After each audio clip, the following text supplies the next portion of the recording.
Hello student welcome to our channel. ताहले आमे आगामी दशम परीक्षा को दृष्टि रखी आम चैनल रे आमे गोटे विज्ञान गोटे सीरीज स्टार्ट करथिले जोथरे आमे ऑलरेडी पोषण सब्जेक्ट जोटा हमर पोषण जोटा चैप्टर अछि चैप्टर 1 सेटा को आमे कवर कर देथिले आ तापर आमे कोन स्टार्ट करथिले ना रेस्पिरेशन बा हमर कोन श्वसन चैप्टर को आमे स्टार्ट करथिले जोथरे आमे ऑलरेडी गोटे क्लास नहीं सारिचे आज होची यार लास्ट क्लास जो थे आम पढ़ा कौन ना उद्भिद और प्राणी मानकर श्वसन अंग विषय ठीक अच्छे चलतु स्टार्ट करवा। ताहले आम पूर्व क्लास रे कौन पढ़ी ना श्वसन क्या कहुए पढ़ी और श्वसन प्रकार भाव देखते कौन कहती श्वसन दुई प्रकार जोटा कि हूँ कौन ना वायु उपजीवी श्वसन आउ गोटे कौन था ना वायु अपजीवी श्वसन ठीक अच्छे वायु उपजीवी श्वसन कौन होता जोटा आमर कौन होता ना ऑक्सीजन उपस्थिति रे होउथिला आ वायु अपजीवी श्वसन कौन होता ना जो थी आमर ऑक्सीजन कौन देखा ना अभाव देखा आउ ना जो जगह आबसेंट थिला से जगह में कौन होता ना वायु अपजीवी श्वसन होउथिला ठीक अच्छे आउ कौन देखा श्वसन माने विशेषतः कौन ना श्वसन केमती कौन आमर शरीर रे कार्य करे ता विषय देखते आउ कौन देखते वायु उपजीवी श्वसन डिटेल्स देखते आ वायु अपजीवी श्वसन विषय डिटेल्स देखते ठीक अच्छे आज कौन पढ़िबा ना उद्भिद मानकर श्वसन आ प्राणी मानकर श्वसन ठीक अच्छे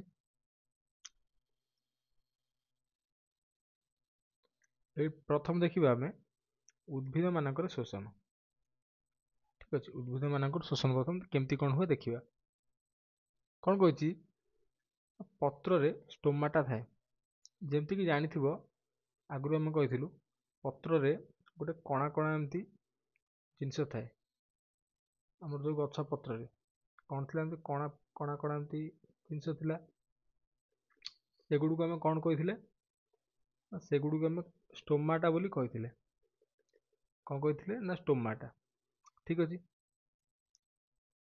बुझ पाइल तापर कौन लिखिछि ना यह कोष मध्य को गैस और जलीय बाष्प आसिया पई रास्ता ठीक अछि एटा ताले कौन काम करे आमर जो गछ जो ऑक्सीजन छाड़े को पट छाड़े ना स्टोमाटा पटे छाड़े आ जो अंगारकाम्ल ग्रहण करे एई बटे ग्रहण करे आ जो जलीय बाष्प बाहर को आसे से भी को बाटे आसे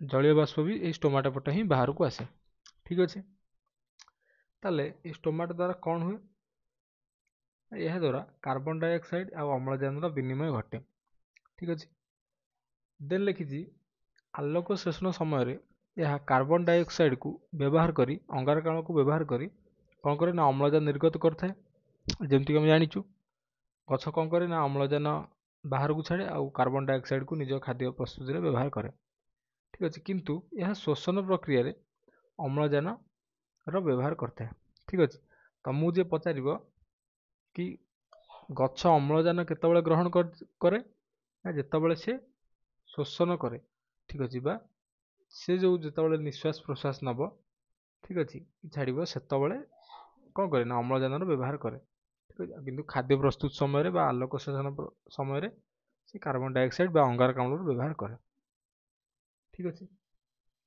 तापर स्टेप रे कौन लिखिछि ना अम्लजान प्रवेश पाई निर्दिष्ट अंग नथिबारु यह प्रवेश पर विसरण प्रक्रिया द्वारा विसरित होता है ठीक अच्छे आमर कौन अच्छी आम मनीष आमर श्वासक्रिया पाई आम नाक अच्छी पाटी अच्छी किंतु गच्छर लक्ष्य करथिबो गच्छरे कौन नाक कि पाटी अच्छी कि कहा बाड़ी रे गछ अच्छी कि जो नाक पाटी अच्छी गछर सेमती अच्छी कि नहीं ठीक अच्छे से सेमानकर कौन नहीं ना नाक पाटी नहीं कि विशिष्ट किसी अंग नहीं कौन पाई ना श्वासक्रिया पाई तेणुक तार जो ता भितर जो आमर अम्लजान प्रवेश करे से कौन हुए विसरण प्रक्रिया द्वारा कौन हुए विसरित होता है विसरण प्रक्रिया कौन बुझे विसरण प्रक्रिया होची माननीय एटा गोटे आमर गोटे पाइप अच्छे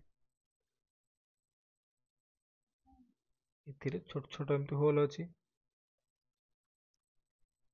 एटा आमर आउ गोटे पाइप अच्छे एथिरे छोट छोट होल अच्छी जदि आमर जो यही पाइपटा अच्छी प्रथम पाइप रे जदि आम एपटे गैस रो प्रवाह करवा ताल से कौन हम ये जो होल गुड़ाक अच्छी ता द्वारा गैस लीक कर कि नहीं लीक कले सेगुड़ कौन हम जो द्वितीय पाइप रे जो होल गुड़ाक अच्छी ता भीतर जाए प्रवेश करिवो ताले जदि आम ये तृतीय पाइपटा रखा गोटे ता भीतर एमती जो होल थी से पाइप रे से भी कौन करिवो ए पाइप रु जो गैस लीकेज हम से भी जाए से पाइप रे फसीज ठीक अच्छे ताने एठी कौन है ना आम गैसटा विसरित है ठीक अच्छे विसरित को इंग्रेजी रे कौन कहती डिफ्यूजन ठीक अच्छे ये कौन है गैसटा आमर डिफ्यूजन प्रोसेस रे पाइप टू पाइप कौन कला पास कला बुझीगला यहाँ था कौन विसरण प्रक्रिया देन लिखी आंब पणस परी पृष्ठकोशीय पत्रर केवल ऊपर किंबा तल भागरे स्टोमाटा रही था ठीक अच्छे ये देखिए तो गोटे पत्र अच्छी एथिरे कौन हुए ना गोटे पाखरे ठीक अच्छे एथिरे जो स्टोमाटा थाए के एथिरे जो स्टोमाटा थाए एटा केवल पत्रर यही पाखरे थिबो पछ पाखरे थिबो नहले आग पाखरे थाए ठीक अच्छे केवल गोटे पाखरे थाए आ मन रखिथिबो हमर जो द्विबीजपत्री कौन वृक्ष थाए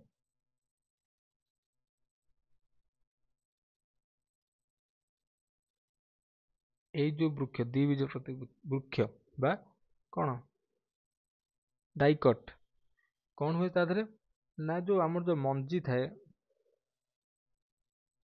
सेटा जेतबेले आमर कौन हुआ माने जेतबेले आमर पानी की माटी संस्पर्श रे आसीबो सेटा कौन हुए फाटी जीवो ठीक अछि फाटी की सी जेतबेले माने गछ हवा पे जेतबेले स्टार्ट करिवो लक्ष्य करिवो सेतिरे दीटा पत्र एमती थिबो लक्ष्य करथिबो आंब गछ देखथिबो कहार बाडरे जदि आंब टाकुआ जो पड़े टाकुआ पड़थिबो सेतिरे देखिबो सी तो प्रथम थर एमती गजा हबो ता धर एमती दीटा पत्र बाहर को बाहरिबो सेटा कौन ना द्विबीजपत्री माने गछ ठीक अच्छे तेणुक मन रखिथिबो जो डाइकट गछ बा द्विबीजपत्री गछ गुड़िक से प्रायतः स्टोमाटा कौट थाए गोटे पटे देखा जाए हौ पछपटे देखा नहले आगपटे देखा किंतु आमर जो धान गहम जो गछ अच्छी ठीक अच्छे जार धान गहम गछ देखिथिबो ता जो पत्र गुड़िक थी लंबा लंबा जो बुझीगला सेगुड़ कौन एक बीजपत्री गछ कहुए ठीक अच्छे सेटारे कौन हुए जो मंजी देखिए गजा बाहर धान गछ लक्ष्य कर गोटे पत्र बाहर बाहर को ठीक अच्छे धान गछ को लक्ष्य कर जहाँ घरे चाष हो धान गछ को केवल लक्ष्य कर जो से गजा हम गोटे पत्र से मंजी भितर बाहर थाए ठीक अच्छे से भाया गचरे कौन हुए स्टोमाटा दी पटे थाए आग एमती पछपटे भी थी पुणी आग पटे भी थी ठीक अच्छे आ स्टोमाटा खोलिबा और बंद हेबा आलोक और तापमात्रा पर निर्भर करे जदि कौन जगह आलोक न थाइबो से जगह माने कौन कम स्टोमाटा खोली केवल शोषण ही अम्लजान गुड़िक ता भितर को जीव ठीक अच्छे आलोक जो जगह थी स्टोमाटा अधिक खोल कर्ण भितर को अन्य ना आमर अंगारकाम्ल ग्रहण कर ठीक अच्छे यहाँ एमती कथा देन देखा कौन ना प्राणी मानकर शोषण ठीक अच्छे प्राणी मानकर शोषण ताहले प्राणी माने कौन श्वासक्रिया करती कि नहीं समस्त प्राणी श्वासक्रिया करती ठीक अच्छे किंतु मनीषर लक्ष्य कर आमर शोषण अंग गुड़िक अच्छी मैंने कौन अलग अलग शोषण अंग जमती कि आमर कौन नाक अच्छी फुसफुस अच्छी पाटी अच्छी पाटी बाटी आम शोषण करूँ कि नहीं करूँ ता मध्य विभिन्न प्रकार कौन अंग रही किंतु आउ जो प्राणी गुड़िक रही छोट छोट प्राणी तांकर तो फुसफुस ना लक्ष्य कर जिया जियार कौट फुसफुस अच्छी कि नहीं तार नाक अच्छी कि नहीं ପାଟି ଅଛି କି ନାହିଁ? ଯଦି ନାହିଁ ସେମାନେ କେମିତି କ'ଣ ମାନେ ପୁଣି କ'ଣ ଶ୍ୱାସକ୍ରିୟା କରନ୍ତି?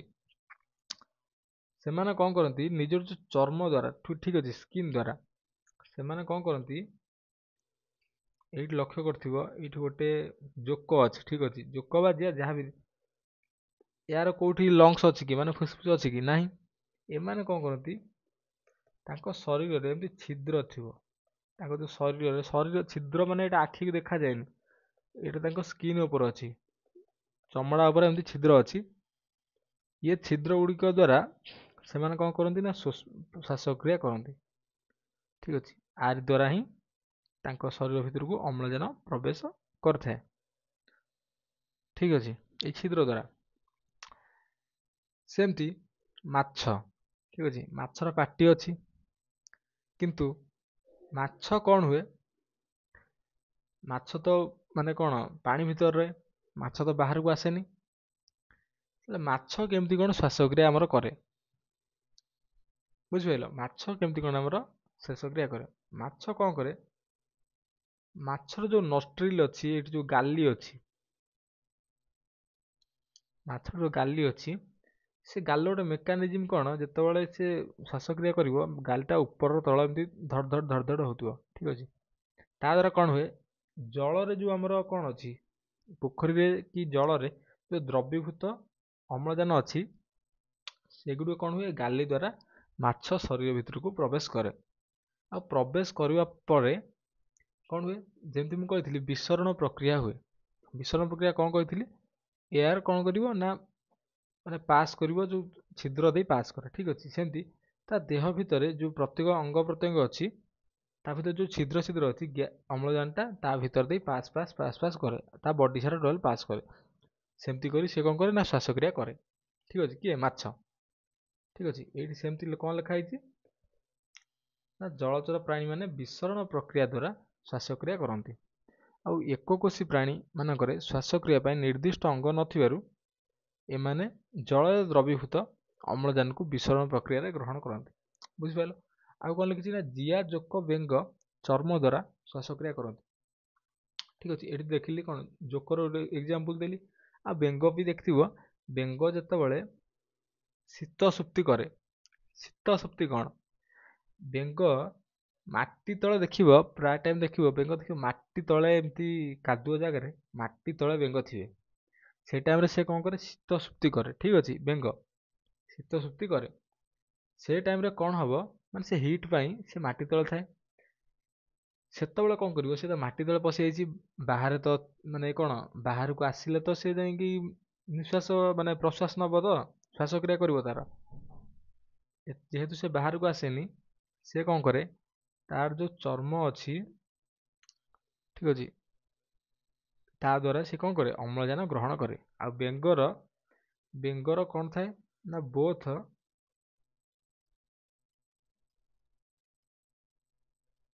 ଫୁସଫୁସ ଅଛି ବା ଫୁସଫୁସରେ ଶ୍ୱାସକ୍ରିୟା କରେ ଆଉ କାହା ଦ୍ୱାରା କରେ ନା ସ୍କିନ୍ରେ ବି ଶ୍ୱାସକ୍ରିୟା କରିଥାଏ ଠିକ୍ ଅଛି ଯିଏ ପଚାରିବ ବେଙ୍ଗ କେମିତି କ'ଣ ଶ୍ୱାସକ୍ରିୟା କରେ ବେଙ୍ଗ ଫୁସଫୁସରେ ବି ଶ୍ୱାସକ୍ରିୟା କରେ ଆଉ ସ୍କିନ୍ ଦ୍ୱାରା ବି ଶ୍ୱାସକ୍ରିୟା କରିଥାଏ ଠିକ୍ ଅଛି ସେଇଥିପାଇଁ ସେ ଲେଖା ହେଇଛି କ'ଣ ମାନେ ଶୀତ ସୁପ୍ତି ସମୟରେ ବେଙ୍ଗ ଚର୍ମ ଦ୍ୱାରା ଶ୍ୱାସକ୍ରିୟା କରିଥାଏ ଆଉ କ'ଣ ନା ଅନ୍ୟ ସମୟରେ ସେ କାହା ଦ୍ୱାରା ଶ୍ୱାସକ୍ରିୟା କରେ ଫୁସଫୁସ ଦ୍ୱାରା ଶ୍ୱାସକ୍ରିୟା କରେ ଠିକ୍ ଅଛି ଆଉ ଏଠି କ'ଣ ଲେଖାହେଇଛି ଅସର୍ବା ଭଳି କୀଟ କ'ଣ କରନ୍ତି ନା ଶ୍ୱାସ ରନ୍ଧ୍ର ଦେଇ ଶ୍ୱାସକ୍ରିୟା କରିଥାନ୍ତି ଏଇ ଯୋଉ ଅସର୍ବା ଦେଖିପାରୁଥିବ ଏମାନଙ୍କର ଗୋଟେ ଥାଏ କ'ଣ ଶ୍ୱାସ ରନ୍ଧ୍ର ଠିକ୍ ଅଛି ଏମାନେ କ'ଣ କରନ୍ତି ନା ଶ୍ୱାସ ରନ୍ଧ୍ର ଦ୍ୱାରା ଶ୍ୱାସକ୍ରିୟା କରିଥାନ୍ତି ଠିକ୍ ଅଛି ଆଉ କଙ୍କଡ଼ା ଚିଙ୍ଗୁଡ଼ି ଗେଣ୍ଡା ଶାମୁକା ଗାଲି ଦ୍ୱାରା ଶ୍ୱାସକ୍ରିୟା କରିଥାନ୍ତି ଏଇଠି ଚିଙ୍ଗୁଡ଼ି ଗୋଟେ ଦେଖିପାରୁଥିବ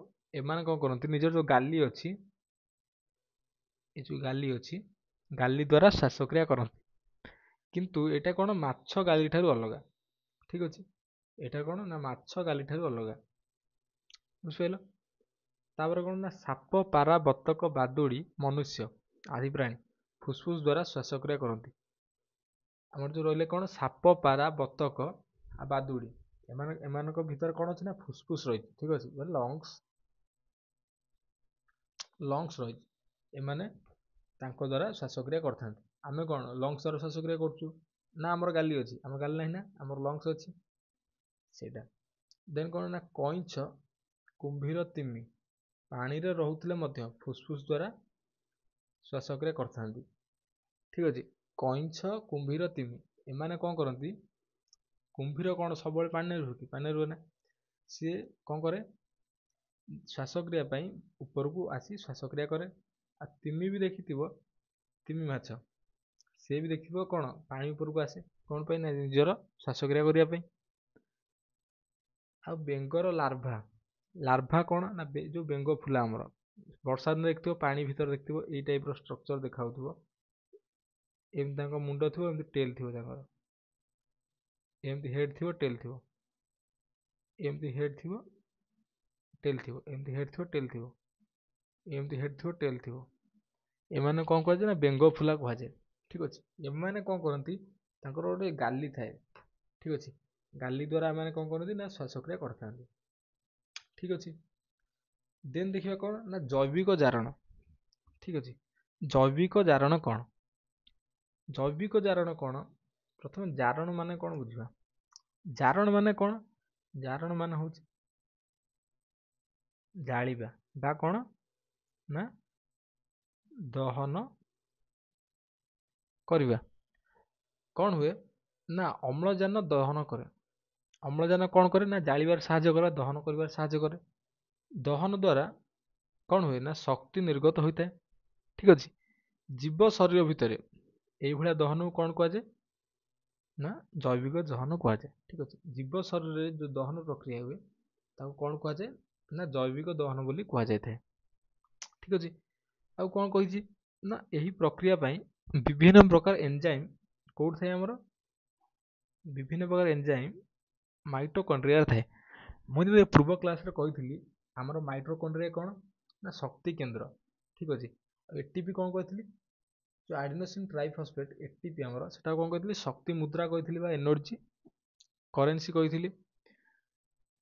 ତାହେଲେ ଏଇ ଯେଉଁ ମାଇଟୋକଣ୍ଡ୍ରିଆରେ ଆମର କ'ଣ ହୁଏ? ଶୋଷଣର ବିଭିନ୍ନ ପାର୍ଟ ଯେଉଁ ମାଇଟୋକଣ୍ଡ୍ରିଆର ମ୍ୟାଟ୍ରିକ୍ସ ଅଛି, ମାଇଟୋକଣ୍ଡ୍ରିଆର ମୁଁ କ'ଣ କହିଥିଲି? ମାଇଟୋକଣ୍ଡ୍ରିଆ ଆମର ଯେଉଁ ଥିଲା ତାର ଯେଉଁ ମ୍ୟାଟ୍ରିକ୍ସ ଥିଲା ଏମିତି, ଏଇଟା କ'ଣ ଥିଲା ନା କ୍ରିଷ୍ଟାଇ ଥିଲା। ତାପରେ ଯେଉଁ ତରଳ ରସ ଏମିତିକା ଥିଲା ସେଟାକୁ ଆମେ କ'ଣ କହୁଥିଲୁ? ନା ମ୍ୟାଟ୍ରିକ୍ସ। ସେଇ ମ୍ୟାଟ୍ରିକ୍ସରେ କ'ଣ ହୁଏ? ଯେଉଁ ଶୋଷଣ ଯେଉଁ ଆମର କ'ଣ ହୁଏ? ସାଧନ ହୁଏ ଏଇଠି ଶୋଷଣର ଗୋଟେ ପାର୍ଟ ଯେଉଁ ଆମର ସାଧନ ହୁଏ, ତାକୁ ସାଧନ କରିବା ପାଇଁ କିଏ ହେଲ୍ପ କରେ? ନା ଆମର ଏନଜାଇମ୍ ଗୁଡ଼ିକ ସାହାଯ୍ୟ କରନ୍ତି, ଯେଉଁଗୁଡ଼ିକ କୋଉଠି ଥାନ୍ତି? ନା ମାଇଟୋକଣ୍ଡ୍ରିଆରେ ରହିଥାନ୍ତି। ଆଉ ଏହି ଶକ୍ତି ଏଟିପି ରୂପରେ ଷ୍ଟୋର ହୋଇକି ରୁହେ, ଯାହା ଆବଶ୍ୟକ ସମୟରେ ଶକ୍ତି ନିର୍ଗତ କରେ। ଠିକ୍ ଅଛି। ଏ ଯେଉଁ ଶକ୍ତି ନିର୍ଗତ ହେବ ସେଟା କୋଉଠି? ମୁଁ କହିଥିଲି ଦୁଇ ଟାଇପ୍ର ଆମର ଶକ୍ତି ଥିଲା। ଗୋଟେ ଥିଲା କ'ଣ ଡାଇରେକ୍ଟ ଏନର୍ଜି, ଗୋଟେ ଥିଲା ଇନଡାଇରେକ୍ଟ ଏନର୍ଜି। ଇନଡାଇରେକ୍ଟ ଏନର୍ଜି ଯେଉଁଟା NADH ଆଉ କ'ଣ FADH ଆମକୁ ମିଳୁଥିଲା। ଆଉ ଡାଇରେକ୍ଟ ଏନର୍ଜି କ'ଣ ମିଳୁଥିଲା? ଏଟା କ'ଣ ମିଳୁଥିଲା? ନା ଇନଡାଇରେକ୍ଟ ଏନର୍ଜି। ଆଉ ଡାଇରେକ୍ଟ ଏନର୍ଜି କ'ଣ ମିଳୁଥିଲା? ନା ଏଟିପି। କ'ଣ ମିଳୁଥିଲା? ଡାଇରେକ୍ଟ ଏନର୍ଜି ଏଟା। ଠିକ୍ ଅଛି। ଯେଉଁଟାକୁ ଆମେ ଡାଇରେକ୍ଟ ୟୁଜ୍ କରିପାରିବା, ଏଟାକୁ ଆମେ କ'ଣ କରିପାରିବା? ଏଟାକୁ ଆମେ ମାନେ ବିଭିନ୍ନ ପ୍ରକାର ପର୍ଯ୍ୟାୟରେ ଏଟା ଗଲା ପରେ ଏଟିପି କନଭର୍ଟ ହେଲା ପରେ ଆମେ ୟୁଜ୍ କରୁ। ଠିକ୍ ଅଛି। କ'ଣ ଲେଖା ହେଇଛି? ନା ଶୋଷଣରୁ ନିର୍ଗତ ଶକ୍ତି ଏଟିପି ଗଠନରେ କ'ଣ ହୁଏ? ନା ସହାୟକ ହୁଏ। ଠିକ୍ ଅଛି। ଏଟିପି ସିନ୍ଥେଜ ଯେଉଁ ଏନଜାଇମ୍ ଥିଲା ଆମର କୋଉଠି? ମାଇଟୋକଣ୍ଡ୍ରିଆ ଥିଲା। ମାଇଟୋକଣ୍ଡ୍ରିଆର କୋଉଠି? ଝିଲ୍ଲିରେ ଯେଉଁ ଥିଲା ସେଟା କ'ଣ କରୁଥିଲା? ନା ଆମର ଏଟିପି ଗଠନରେ ସାହାଯ୍ୟ କରୁଥିଲା। ଠିକ୍ ଅଛି। ତାପରେ କ'ଣ ଷ୍ଟେପ୍ ଅଛି? ନା ଏଡିପିରେ ଗୋଟେ ଫସ୍ଫେଟ୍ ଅଣୁ ମିଶିଲେ ତାହା କ'ଣ ହୁଏ? ନା ଏଟିପିରେ କନଭର୍ଟ ହୁଏ। ଏଡିପି କ'ଣ ତାହେଲେ? ଏଡିପି ହେଉଛି ଏଡିପି ତାହେଲେ କ'ଣ? ଏଡିପି ଆଡିନୋସିନ୍ ଡାଇଫସ୍ଫେଟ୍।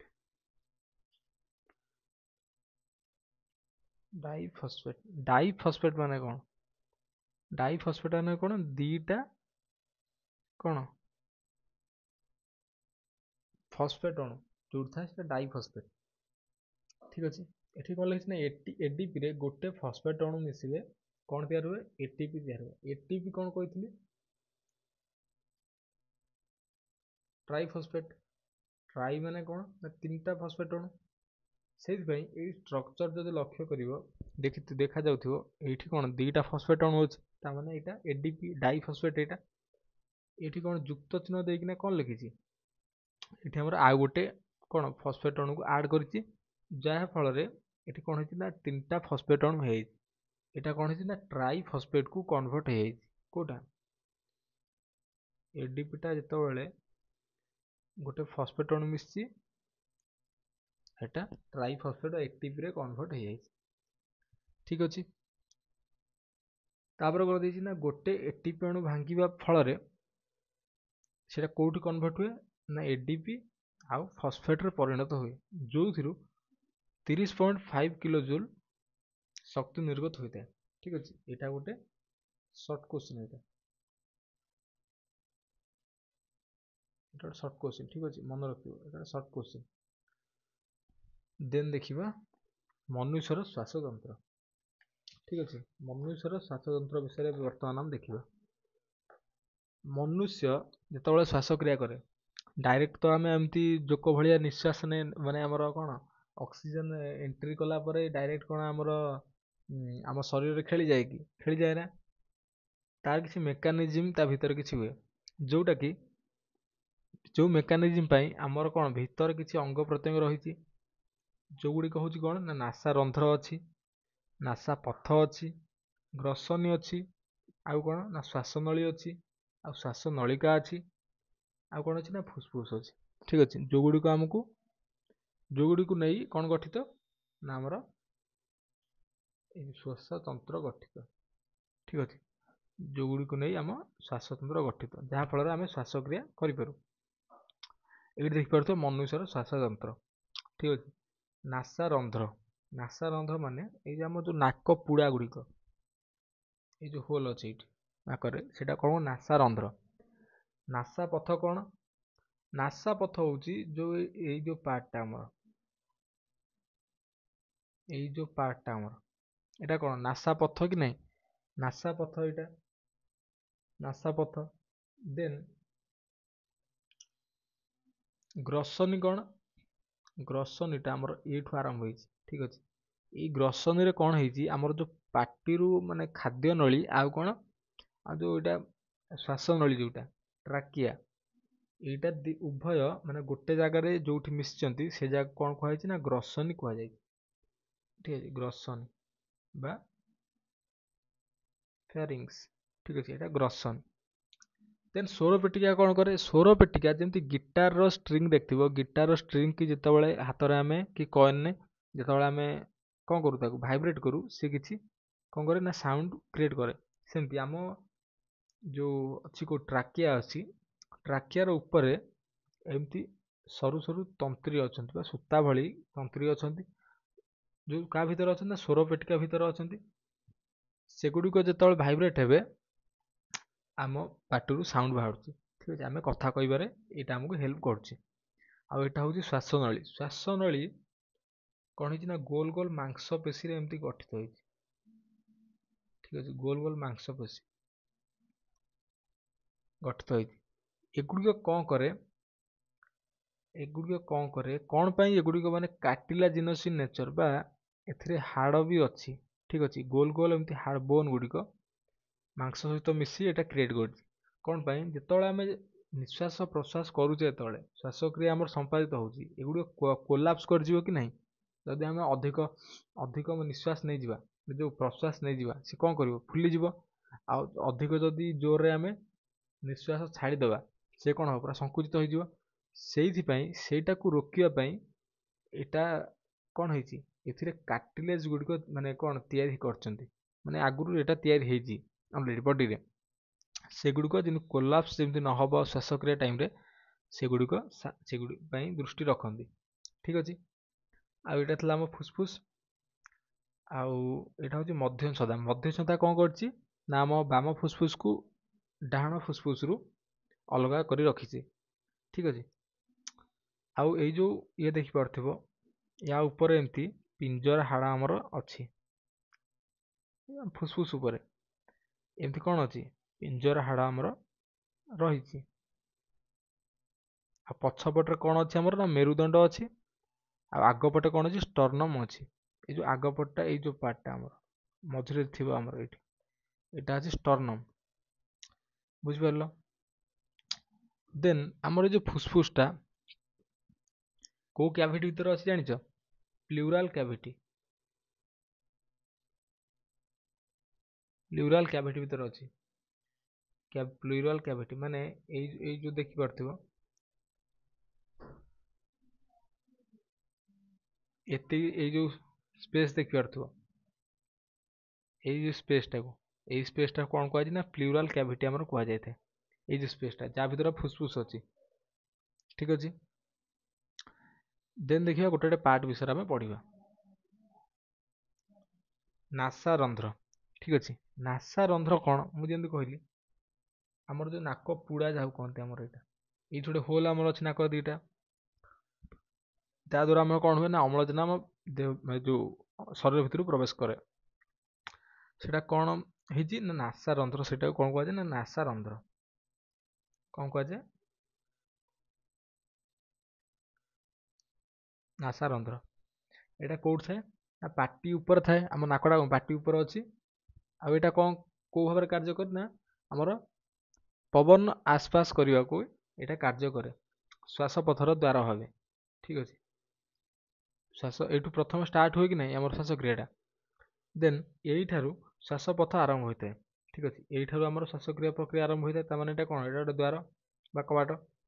ଦେନ୍ ଏହି ମାର୍ଗ ଉପାସ୍ଥି ଦ୍ୱାରା ଗଠିତ।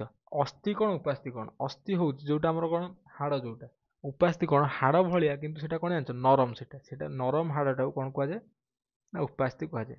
କାହାକୁ କୁହାଯାଏ? ନରମ ହାଡ଼କୁ ଉପାସ୍ଥି ବୋଲି କୁହାଯାଏ, ଠିକ ଅଛି। ଏଇଟା ଆମର ଉପାସ୍ଥି ଦ୍ୱାରା ଗଢ଼ା ହେଇଛି। ଦେନ୍ ଦେଖିବା କ'ଣ ନାସା ପଥ, ଠିକ ଅଛି। ନାସା ପଥଟା କ'ଣ? ନାସା ପଥକୁ ଇଂରାଜୀରେ କ'ଣ କୁହାଯାଏ ନା ନାଜାଲ କ୍ୟାଭିଟି, ଠିକ ଅଛି। ନାଜାଲ କ୍ୟାଭିଟି କ'ଣ ହେଇଛି ନା ଶ୍ୱାସ ପଥର, ଏଇଟା ହେଉଛି କ'ଣ ପ୍ରଥମ ଭାଗ ଏଇଟା, ଠିକ ଅଛି। ଆମର ଯୋଉ ଶ୍ୱାସ ପଥ ଅଛି, ଶ୍ୱାସ ପଥର ଏଇଟା କ'ଣ ନା ପ୍ରଥମ ଭାଗ। ଏହା ଦ୍ୱାରା ନାସାରନ୍ଧ୍ରରେ ଦେଇ ବାୟୁ କ'ଣ କରେ ନା ନାସା ରନ୍ଧ୍ରକୁ, ନାସା ପଥକୁ ପ୍ରବେଶ କରେ। ଏଇ ଯୋଉ ନାସା ରନ୍ଧ୍ର କହିଲି, ଆ ଦ୍ୱାରା ଯୋଉ ବାୟୁ ଯିବ ଏଇଟା କୋଉଠି ପ୍ରବେଶ କରିବ? ଆମର ଯୋଉ ନାଜାଲ କ୍ୟାଭିଟି ଅଛି ଏଇଟା ବା ନାସା ପଥ ଅଛି, ଆ ଭିତରକୁ ବାୟୁ ପ୍ରବେଶ କରେ, କାହା ଦେଇ ନା ନାସା ରନ୍ଧ୍ର ଦେଇ ପ୍ରବେଶ କରେ, ଠିକ ଅଛି। ଏଇଟା ଗୋଟେ ଜାଣିଗଲେ, ବୁଝିପାରୁଛ। ଦେନ୍ ନାସା ପଥ ପଛରେ ଗ୍ରସନୀ ମଧ୍ୟକୁ ଖୋଲିଛି। ଏଇ ଯୋଉ ନାସା ପଥଟା କୋଉଠି ଖୋଲିଛି ଯାଇକିନା ପରେ ଯାଇ କୋଉଠି ଖୋଲିଛି? ଆମର ଯୋଉ ଗ୍ରସନୀ ଅଛି, ଯୋଉ ଗ୍ରସନୀ କ'ଣ କହିଥିଲି, ଯୋଉଠି ଆମର ଖାଦ୍ୟ ନଳୀ ଆଉ ଶ୍ୱାସ ନଳୀଟା ଆମର କ'ଣ ମାନେ ମିଶିଛି, ଏଇ ଜାଗାଟା କ'ଣ ଗ୍ରସନୀ କହିଥିଲି। ଏଇ ଜାଗାଟାକୁ, ଏଇ ଜାଗାରେ ଯାଇ କୋଉଠି ଅଛି ନା ନାସା ପଥର ପଛରେ ଏଇଟା ରହିଛି। ଏଇଟା ଯାଇ କୋଉଠି ମିଶିଛି ନା ଗ୍ରସନରେ ମିଶିଛି। ନାସା ପଥରେ ବାୟୁ ଯିବା ଆସିବା ସମୟରେ ଜୀବାଣୁ ଓ ଶ୍ମଶ୍ମିକ ଝିଲ୍ଲିରେ ଲାଗି ଯାଇଥାନ୍ତି। ଆମର ଯୋଉ ନାସା ପଥ ଅଛି, ଆମ ନାକ ଭିତରେ ଦେଖିଥିବ ସରୁ ସରୁ ହେୟାର ଲାଇକ୍ ଷ୍ଟ୍ରକ୍ଚର ଅଛି ଏଇଠି, ଠିକ ଅଛି। ହେୟାର ଲାଇକ୍ ଷ୍ଟ୍ରକ୍ଚର ସେଗୁଡ଼ିକ କ'ଣ କରେ, ତାଙ୍କ କାମ କ'ଣ? ତାହେଲେ ତାଙ୍କ କାମ ହେଉଛି ଯେତେବେଳେ ଆମେ ଏଠି ଜଣେ କ'ଣ କରିବ ଶ୍ୱାସକ୍ରିୟା କରିବ, ଆମର ଯୋଉ ଅକ୍ସିଜେନ ନେବ, ଅକ୍ସିଜେନ ସହିତ ବିଭିନ୍ନ ପ୍ରକାର କ'ଣ ଥାଏ ନା ଆମର ଡଷ୍ଟ ପାର୍ଟିକଲ ଥାଏ, ଧୂଳି କଣା ଥିବ, ନହେଲେ ଆଉ କ'ଣ ଥାଏ ଜୀବାଣୁ ଥାଏ, ଯୋଉ ଏଗୁଡ଼ିକ କ'ଣ ହୁଏ, ଏଇ ଯୋଉ କ'ଣ ଅଛି ଆମର ଏଇ ଯୋଉ ହେୟାର ଲାଇକ୍ ଷ୍ଟ୍ରକ୍ଚର ଅଛି, ଏଠି କ'ଣ ହବ ନା ଯାଇକିନା ଲାଗିଯିବ। ପରେ ସେଗୁଡ଼ିକ କ'ଣ ହୁଏ, ଆମର ଯୋଉ ମ୍ୟୁକସ୍ ସେ ଜାଗାରୁ ଆମର କ'ଣ ସିକ୍ରିଟ୍ ହୁଏ, ତା ଦେଇକି ଏଗୁଡ଼ିକ ବାହାରକୁ ଚାଲି ଆସିଥାନ୍ତି, ଠିକ ଅଛି।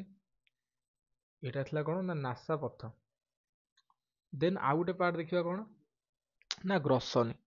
ମୁଁ ଯେମିତି କହିଲି ଆମର ଗ୍ରସନୀ କାହାକୁ କୁହାଗଲା, ଯୋଉଠି ଆମର ବୋଥ୍ ଫୁଡ୍ ପାଇପ୍ ଆଉ ୱିଣ୍ଡ ପାଇପ୍ ଗୁଡ଼ିକୁ ଯୋଉଠି ମିଶିଛି, ସେଟା କ'ଣ କଲା ଆମର ଗ୍ରସନୀ ବୋଲି କୁହାଗଲା। ଏଇ ଜାଗାଟା ଆମର ଗ୍ରସନୀ କୁହାଗଲା। ଏଇଟା କ'ଣ ଗୋଟେ ପେଶୀ ବହୁଳ ନଳୀ, ଠିକ ଅଛି। ଏଇ ଜାଗାରେ ବହୁତ ମସଲା ଆମର ଅଛି। ଏଇଟା କ'ଣ ହେଇଛି, ଏହା ନାସା ପଥର ଶେଷ ଠାରୁ ଆରମ୍ଭ କରି ଶ୍ୱାସ ନଳୀ ଓ ଖାଦ୍ୟ ନଳୀର ଆରମ୍ଭ ପର୍ଯ୍ୟନ୍ତ ରହିଛି। ମୁଁ ଯେମିତି କହିଲି ଆମର ନାଜାଲ କ୍ୟାଭିଟି କୋଉଠୁ ଶେଷ ହେଇଛି, ଏଇଠୁ ଶେଷ ହେଇଯାଇଛି। ତାହେଲେ ଏଇଠୁ ଆମର କ'ଣ ଷ୍ଟାର୍ଟ ହେଇଛି, ୱିଣ୍ଡ ପାଇପ୍ ଷ୍ଟାର୍ଟ ହେଇଛି ବା ଶ୍ୱାସ ନଳୀ ଷ୍ଟାର୍ଟ ହେଇଛି। ଆଉ ଏଠି କ'ଣ ହେଇଛି ନା ଆମର ଖାଦ୍ୟ ନଳୀଟା ଏଇଟା ଖାଦ୍ୟ ନଳୀ ବି ଏଇଠୁ ଆରମ୍ଭ ହେଇଛି କି ନାହିଁ। ତେଣୁକରି ଏଟା ଆମର କୋଉଠି ଅଛି ନା ନାଜାଲ କ୍ୟାଭିଟିର ଲାଷ୍ଟ ଆଉ ଶ୍ୱାସ ପଥର ଯୋଉ ଶ୍ୱାସ ନଳୀର ଫାଷ୍ଟରେ ଅଛି। ଏଇଟା କ'ଣ ନା ଗ୍ରସନୀ। ଠିକ ଅଛି। ଦେନ୍ କ'ଣ ଲେଖିଛି ନା ନାସା ପଥ ନିକଟରେ ଥିବା ଗ୍ରସନୀକୁ ନାସା ଗ୍ରସନୀ କହନ୍ତି। ଏଇ ଯୋଉ ଏଇ ଜାଗାଟା ଏଇଟା କ'ଣ ନା ନାସା ଗ୍ରସନୀ। ଆଉ କ'ଣ ଲେଖିଛି ନା ମୁଖ ଗହ୍ୱର ନିକଟରେ ଥିବା ଗ୍ରସନୀକୁ ମୁଖ ଗ୍ରସନୀ ବୋଲି କୁହାଯାଏ। ଏଇ ଜାଗାଟା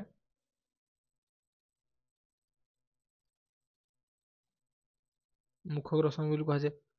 ଦେନ୍ ଗ୍ରସନୀର ଶେଷ ଭାଗରେ ଖାଦ୍ୟ ନଳୀ ଓ ଶ୍ୱାସ ନଳୀ ଆରମ୍ଭ ହୋଇଥାଏ। ତେଣୁକରି କ'ଣ ଲେଖିଛି ନା ଗ୍ରସନୀର ଶେଷ ଭାଗରେ ଏଇ ଜାଗାଟା ଏଇଟା ଗ୍ରସନୀର ଲାଷ୍ଟ ପାର୍ଟ। ଏଠି କ'ଣ ଆରମ୍ଭ ହେଇଛି ଏଇଟା ଆମର କ'ଣ ଏଇଟା ହେଉଛି କି ଜାଣିଛ କ'ଣ ଶ୍ୱାସ ନଳୀ ବା ୱିଣ୍ଡ ପାଇପ୍। ମୁଁ ଯେମିତି କହିଥିଲି ଏଇଟା କ'ଣ ହେଇଛି ଗୋଲ ଗୋଲ ଏମିତି ନରମ ନରମ ବୋନରେ ଏଇଟା ତିଆରି ହେଇଛି। ଏଟାକୁ ଇଂରାଜୀରେ କ'ଣ କହନ୍ତି ଟ୍ରାକିଆ ବୋଲି କହନ୍ତି। ଏଠି ଦେଖିପାରୁଥିବ ଲେଖା ହେଇଛି ଟ୍ରାକିଆ। ଟ୍ରାକିଆ ମାନେ କ'ଣ ନା ଶ୍ୱାସ ନଳୀ। ଲେବଲିଂ କରିଦେବି ଓଡ଼ିଆରେ। ଏଟା କ'ଣ ଶ୍ୱାସ ନଳୀ। କ'ଣ ଲେଖିଛି ନା ଗ୍ରସନୀର ଶେଷ ଭାଗରେ ଖାଦ୍ୟ ନଳୀ ଓ ଶ୍ୱାସ ନଳୀ ଆରମ୍ଭ ହୋଇଥାଏ। ଏଇଟା କ'ଣ ନା ଶ୍ୱାସ ନଳୀ। ଆଉ ଏଇ ଯୋଉ ପାର୍ଟଟା ଦେଖିପାରୁଥିବ ଏଇ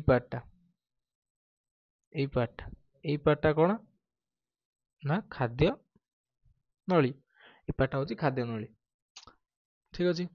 ଟିକେ କଲର ଯଦି ମୁଁ ଟିକେ ଚେଞ୍ଜ କଲେ ଜାଣିପାରିବେ ହୁଏତ।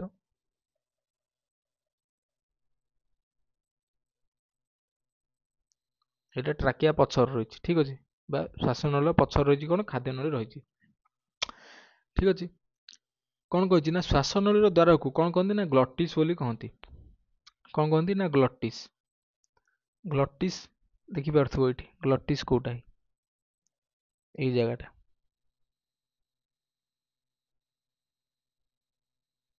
ଏଇ ଜାଗାଟାକୁ କ'ଣ କହନ୍ତି ନା ଗ୍ଲଟିସ୍ ବୋଲି କହନ୍ତି।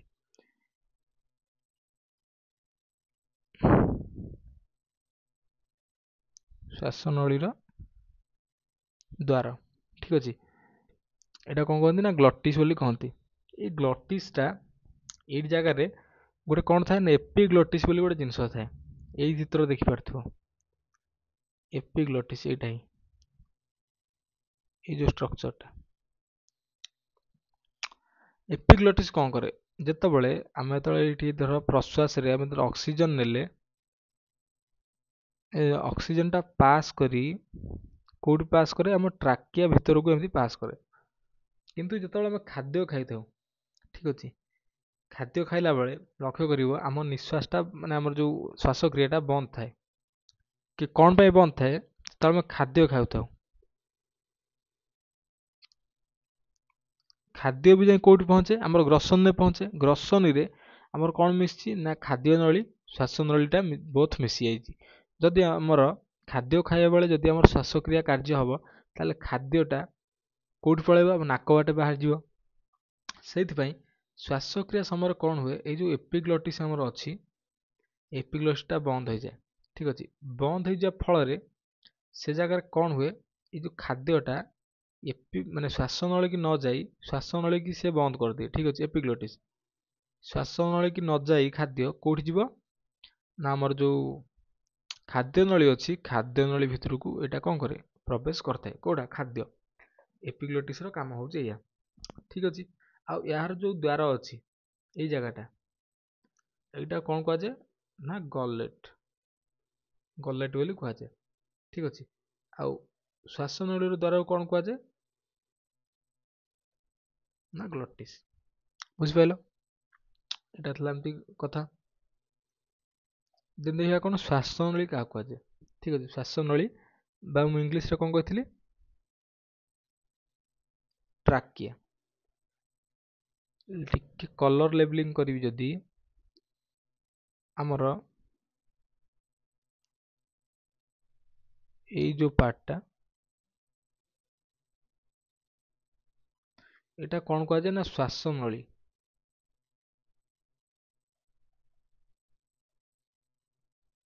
ଶ୍ୱାସନଳୀ କୁହାଯାଏ ଏଇ ଜାଗାଟାକୁ। ଏଠି ଲେଖିଛି କ'ଣ ନା ଶ୍ୱାସନଳୀର ଆରମ୍ଭରେ କ'ଣ ରହିଥାଏ ନା ସ୍ୱର ପେଟିକା ରହିଥାଏ। ଏଇ ଜାଗାଟା, ଏଇ ଜାଗାରେ କ'ଣ ଥାଏ ନା ସ୍ୱର ପେଟିକା ରହିଥାଏ। ସ୍ୱର ପେଟିକାରେ କ'ଣ ଥାଏ ନା ସରୁ ସରୁ ସୂତା ଭଳି ତନ୍ତ୍ରୀ ରହିଥାଏ।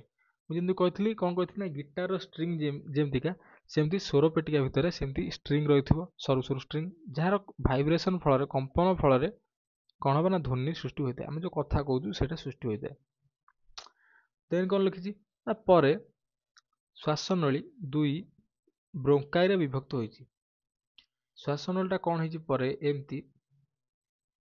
ଏମିତି ଦି ପଟକୁ କ'ଣ ହେଇଛି ବିଭକ୍ତ ହେଇଛି। ଏମିତି ଦି ପଟକୁ ଯାଇଛି କି ନାହିଁ, ଚିତ୍ର ଦେଖିପାରୁଛ, ଯାଇଛି ନାହିଁ। ଏଇଟା କ'ଣ କୁହାଯାଏ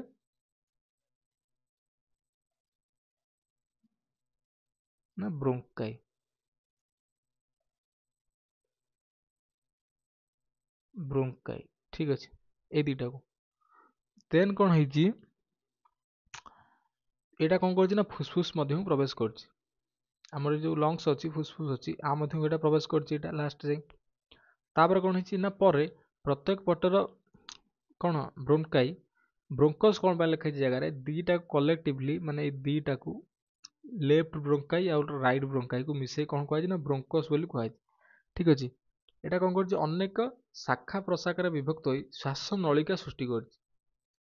ତାପରେ କ'ଣ ହେଇଛି ଏମିତି, ଏଗୁଡ଼ିକ କ'ଣ ହେଇଛି ଏମିତି ବିଭକ୍ତ ହେଇଛି, ଏମିତି ହେଇଛି, ଏମିତି ହେଇଛି, ମାନେ ଗଛର ଚେର ଭଳିଆ ଚାରିଆଡ଼େ କ'ଣ ହେଇଛି ଏମିତି ମେଲିଛି। ଏଗୁଡ଼ିକ କ'ଣ ନା ଶ୍ୱାସ ନଳିକା।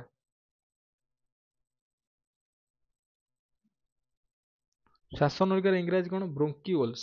ଠିକ ଅଛି, ବ୍ରୋଙ୍କିଓଲ୍ସ। ପ୍ରଥମଟା କ'ଣ ଆମର, ଏଇଟା ହେଉଛି ଶ୍ୱାସନଳୀ। ଶ୍ୱାସନଳୀ ପରେ କ'ଣ ହେଇଛି ନା ଏମିତି ଦି ପାର୍ଟରେ ଆମର କ'ଣ ହେଇଛି ବିଭକ୍ତ ହେଇଛି। ସେଟା କ'ଣ କୁହାଯାଇଛି ଦି ପାର୍ଟକୁ ନା ବ୍ରୋଙ୍କାଇ। କଲେକ୍ଟିଭଲି ମାନେ ଦିଟାକୁ ଏକା ସାଙ୍ଗରେ କ'ଣ କୁହାଯାଇଛି ନା ଯେଉଁ ବ୍ରୋଙ୍କସ୍ କୁହାଯାଇଛି। ଦେନ୍ ବ୍ରୋଙ୍କସ୍ କ'ଣ କରୁଛନ୍ତି ନା ଫୁସଫୁସ ମଧ୍ୟକୁ ଯାଇ ଏମିତି ଗଛ ଚେର ଭଳିଆ ଷ୍ଟ୍ରକ୍ଚର ସୃଷ୍ଟି କରୁଛନ୍ତି, ଯାହାକୁ କ'ଣ କୁହାଯାଇଛି ନା ଶ୍ୱାସ ନଳିକା ବା ବ୍ରୋଙ୍କିଓଲ୍ସ। ବୁଝିଗଲା। ଦେନ୍ ଦେଖିବା କ'ଣ ଫୁସଫୁସ। ଫୁସଫୁସ କ'ଣ ଦେଖିବା, ଫୁସଫୁସଟା ଆମ ଶରୀରରେ କୋଉଠି ଥାଏ। ଫୁସଫୁସଟା ଦେଖିବ ଯୋଉଠି ହାର୍ଟ ଥିବ ଆମର, ଠିକ ଅଛି, ହାର୍ଟ ଥିବ, ହାର୍ଟର ପଛକୁ କ'ଣ ଅଛି ନା ଫୁସଫୁସ ଅଛି। ଠିକ ଅଛି, ହାର୍ଟଟା କୋଉଠି ଅଛି ନା ଫୁସଫୁସର ଗୋଟେ କଣକୁ ଆମର ହାର୍ଟ ଅଛି। ଏଠି ଦେଖିପାରୁଥିବ, ପ୍ରଥମ ହାର୍ଟ ଅଛି, ତାପରେ କ'ଣ ଅଛି, ପ୍ରଥମ ହାର୍ଟ ଅଛି, ତାପରେ ଏଠି ଫୁସଫୁସଟା ଅଛି। ଏଟା ଆମର କୋଉଠି ଅଛି ନା ବକ୍ଷ ଗହ୍ୱର ମଧ୍ୟରେ ଦୁଇଟି ଫୁସଫୁସ ରହିଛି। ଆମର ଯେଉଁ ଛାତି ଅଛି, ଛାତିର ଏଇଟା ଭିତରେ କ'ଣ ଅଛି ଫୁସଫୁସ ଦୁଇଟା ଅଛି। ଏହା ସ୍ପଞ୍ଜ ପରି ନରମ, ଏଇଟା କ'ଣ ବହୁତ ନରମ, ଏଇଟା ସ୍ପଞ୍ଜ ପରି ମାନେ ରବର ଟାଇପର। ଠିକ ଅଛି, ଦେନ୍ କ'ଣ ଅଛି ନା ଫୁସଫୁସ ଚାରିପଟେ ରହିଛି ପ୍ଲୁରାଲ କ୍ୟାଭିଟି। ମୁଁ ଯେମିତି ମୂଳରୁ କହିଥିଲି, ଏଇ ପ୍ଲୁରାଲ କ୍ୟାଭିଟି ଦେଖିପାରୁଥିବ, ଏଇଠି ଆମର କ'ଣ ଅଛି ଏମିତି ପିଞ୍ଜରା ହାଡ଼ଟା ଏମିତି ଫୁସଫୁସ ଉପରେ ରହିଛି, ଏମିତି ଫୁସଫୁସ ଉପରେ କ'ଣ ରହିଛି ନା ପିଞ୍ଜରା ହାଡ଼ ଗୁଡ଼ିକ ଏମିତି ରହିଛି। ଠିକ ଅଛି, ଆ ସାମ୍ନାରେ ଗୋଟେ ଏମିତି ବୋନଟା ରହିଛି, ପଛରେ କ'ଣ ଅଛି ମେରୁଦଣ୍ଡ ଅଛି, ଆଉ ଆ ତଳେ କ'ଣ ଅଛି ଏମିତି ଏଇ ଯେଉଁ ପାର୍ଟଟା, ଏଇଆକୁ କହନ୍ତି ମଧ୍ୟଚ୍ଛଦା, ଯୋଉଟା ମାନେ ବହୁତ ହେଲ୍ପ କରେ ଆମକୁ କୋଉଥିରେ, ଶ୍ୱାସକ୍ରିୟା ସମୟରେ ବହୁତ ଆମକୁ ହେଲ୍ପ କରେ। ଏଇଟା ସେଇ ଯେଉଁ ସ୍ପେସଟା ହେଲା ତିଆରି ହେଲା ଆମର, ଏଇ ଯେଉଁ ସ୍ପେସଟା ଆମର ତିଆରି ହେଲା, ଠିକ ଅଛି, ଏଇ ଯେଉଁ ସ୍ପେସଟା ଏମାନେ ତିଆରି କଲେ କ'ଣ, ଏଇ ଯେଉଁ ପିଞ୍ଜରା ହାଡ଼ ଏମାନେ ଏଇ ଯେଉଁ ସ୍ପେସଟା ଆମର ତିଆରି କଲେ, ସେଇ ସ୍ପେସଟା କ'ଣ କଲା ନା ପ୍ଲୁରାଲ କ୍ୟାଭିଟି ବୋଲି କୁହାଗଲା। ଏଟା କ'ଣ ହେଇଛି ପ୍ଲୁରାଲ କ୍ୟାଭିଟିଟା, ପ୍ଲୁରାଲ କ୍ୟାଭିଟିର ଅନ୍ତ ଆବରଣରେ କ'ଣ ଅଛି ଆମର ନା ଆମର ଫୁସଫୁସ ରହିଛି। ଠିକ ଅଛି, ଏଇ ଯେଉଁ କ୍ୟାଭିଟି କ'ଣ କଲା ନା ପ୍ଲୁରାଲ କ୍ୟାଭିଟି। ଠିକ ଅଛି, ଦେନ୍ କ'ଣ ହେଇଛି ନା ପ୍ଲୁରାଲ ମେମ୍ବ୍ରେନର ଭିତର ପଟ ଫୁସଫୁସକୁ ଆବୃତ କରି ରଖୁଥିବା ବେଳେ ଏହାର ବାହାର ପଟ ବକ୍ଷ ଗହ୍ୱର ଓ ମଧ୍ୟଚ୍ଛଦାକୁ ଲାଗିଛି। ମଧ୍ୟଚ୍ଛଦା ଯେମିତି କହିଲି, ଏଇଟା ଏ ପ୍ଲୁରାଲ କ୍ୟାଭିଟି ମଧ୍ୟଚ୍ଛଦା ତଳ ପଟେ ଲାଗିଛି କି ନାହିଁ, ଠିକ୍ ଅଛି। ଆଉ ବକ୍ଷ ଗହ୍ୱର ମାନେ ଏଇଟା ସାମ୍ନା ପଟଟା ଆମର ଛାତିଟା, ଠିକ୍ ଅଛି। ବକ୍ଷ ଗହ୍ୱରକୁ ଲାଗିଛି ଏଇଟା। ଦେନ୍ ଫୁସଫୁସ ଧମନୀ ଦ୍ୱାରା ହୃତ୍ପିଣ୍ଡରୁ ଅଙ୍ଗାରକାମ୍ଳ ଯୁକ୍ତ ରକ୍ତ ଫୁସଫୁସକୁ ଆସିଥାଏ। ଏଇଠି ଯୋଉ ହାର୍ଟ ଆମର ଅଛି, ଏଇ ଜାଗାରେ ହାର୍ଟ ଅଛି ଆମର, ହାର୍ଟରେ କ'ଣ ହୁଏ, ଯୋଉ ଫୁସଫୁସ ଧମନୀ ଆମର ଅଛି, ଯୋଉ କ'ଣ ଅଛି ନା ଫୁସଫୁସ ଧମନୀ ଅଛି, ବା ଯାହାକୁ ଇଂରାଜୀରେ କ'ଣ କହନ୍ତି ନା ପଲ୍ମୋନାରୀ ଆର୍ଟେରୀ, ଯୋଉଟା କହନ୍ତି ଆମର ପଲ୍ମୋନାରୀ ଆର୍ଟେରୀ। ଟିକେ ଲେବଲିଂ କରିଦଉଛି, ଏଇ ଯୋଉ ରେଡ୍ କଲର ଗୁଡାକ ଦେଖାଉଥିବ, ରେଡ୍ କଲର,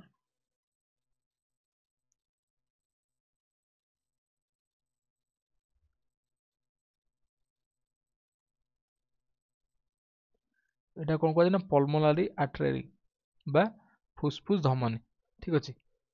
ଏମାନଙ୍କ ଦ୍ୱାରା କ'ଣ ହୁଏ ନା ହୃତ୍ପିଣ୍ଡରୁ ଅଙ୍ଗାରକାମ୍ଳ ଯୁକ୍ତ ରକ୍ତ ଫୁସଫୁସକୁ ଆସିଥାଏ, ଠିକ୍ ଅଛି। ଏମାନଙ୍କ ଦ୍ୱାରା କ'ଣ ହୁଏ ନା ଫୁସଫୁସକୁ ହୃତ୍ପିଣ୍ଡରୁ ଅଙ୍ଗାରକାମ୍ଳ ଯୁକ୍ତ ବ୍ଲଡ଼ ଆସିବ, ତା ଦ୍ୱାରା ଏମିତି ମନେ ରଖିବ CO2 କୋଉ ବାଟେ ଆସେ ନା